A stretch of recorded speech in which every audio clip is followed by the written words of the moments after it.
Sleepy Time Possum is definitely an interesting cartoon. I don't think I loved it, but I admire the creativity. This is a 1951 Warner Brothers cartoon directed by Robert McKimson and written by Ted Pierce, with voices provided by Mel Blanc. And in this one, we have this little possum called Junior who is sleeping instead of doing other things like chores and basically being awake. So his father, Pa Possum, decides to play a joke on him and he dresses up as a dog and he's supposed to frighten Junior.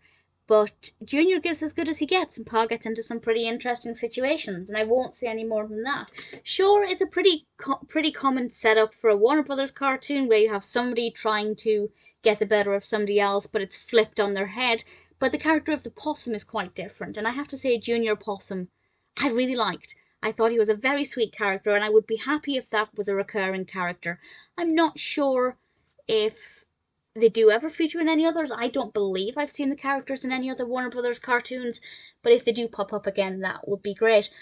I didn't love the character of Ma and Pa Possum. I felt like they were quite boring, and Ma Possum kept getting scared by Pa Possum dressed as a dog, and even he pointed out, "You should know it's me by now." And I thought, yeah, you should, you're being ridiculous.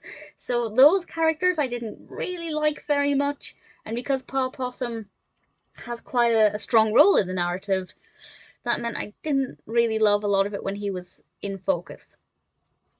But the little possum, Junior Opossum, is absolutely adorable. It's well animated, it's got a good pacing, the things that happen are relatively creative.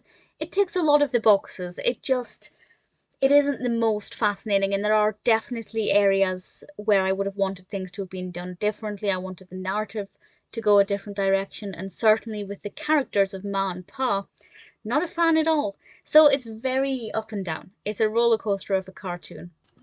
If you haven't seen it and you're a fan of Warner Brothers, I'd say give it a watch. You might like it, but I can't imagine I'd watch it again.